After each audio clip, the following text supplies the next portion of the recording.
Well, I'm at the Caddo Mounds State Historic Site, home of Tejas Indians for centuries.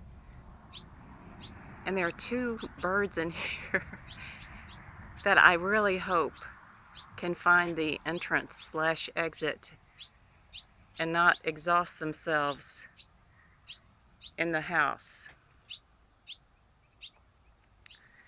So here you can see some bedding.